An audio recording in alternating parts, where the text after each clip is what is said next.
In today's episode, Taryn asks, what do you or do your company post on company social media?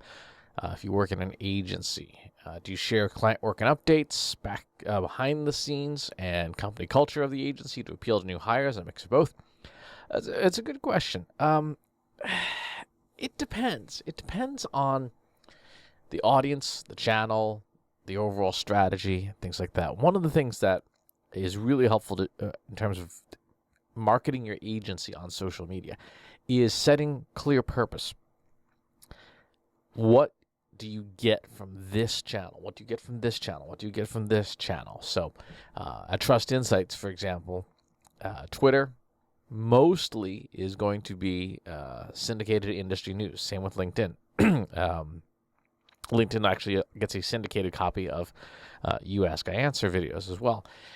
And that's because the audiences on those platforms are expecting and behave like audiences that want heavy business content. Things like articles we find useful and informative when it comes to data and analytics, which is what we mostly work with. YouTube and Instagram for us tend to be about events. So posting conference videos, snippets, live interviews and things from events that we're at, because we go to a lot of events. We speak at a lot of events. And so those channels, that's sort of the intent there.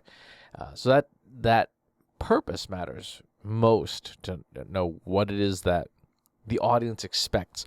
The other thing you have to think about is, what is the audience, how do they behave on those channels? When you're on Instagram, for example, you got the whole thumb thing going, to scrolling through your feed as quick as possible, swiping through your stories, and so that's a place where it is almost completely visual content. No super heavy chunks of text. Same with Facebook, although our analytics on Facebook have been so appalling that it's at this point the only reason we post to Facebook is we haven't removed it from Agorapulse yet. Deciding that purpose matters the most.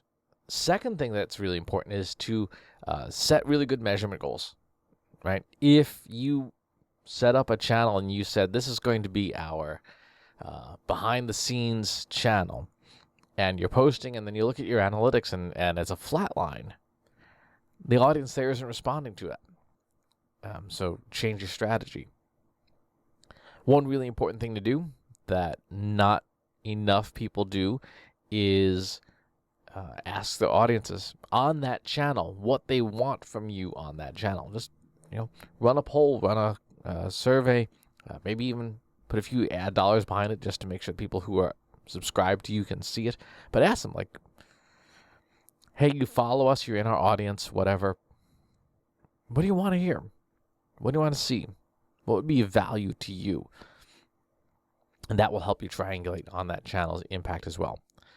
Third thing I would recommend doing is, at least for those channels where you can get the data, LinkedIn is not one of them, but certainly YouTube, Twitter, Facebook, Instagram, you can get competitive data. So if there are competing agencies in your space, you can extract that data from them using a number of different third-party tools and get a sense for what really works for those other agencies. So if you're, say, like a public relations agency, put together a list in something like Talkwalker or CrowdTangle, and look at what they post. Look at what gets them the highest levels of engagement. Look at the top 20 or 30 posts, or maybe the top 25%, and get a sense of, is it content that is about behind the scenes? Is it client stuff? What is it that resonates most? And that will give you a good sense of what that industry's general audience is looking for. So those are sort of the 3 steps. Figuring out your purpose, validating that purpose with measurement, and then looking at competitive in order to see are other similar audiences like that.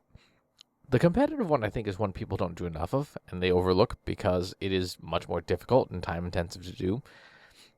But it's how you're going to grow, because if you have a good sense of this is what our competitors are doing and what's working for them, then you may be able to take some market share away from them, at least in terms of attention that they get on social media. Now, if your competitors' engagement metrics are all appallingly low, then you have to consider maybe they're doing it wrong as a collective. Groupthink within an industry is not uncommon, especially the agency world, because people in the agency world job hop like crazy. And so you can get a very homogenous culture in a region.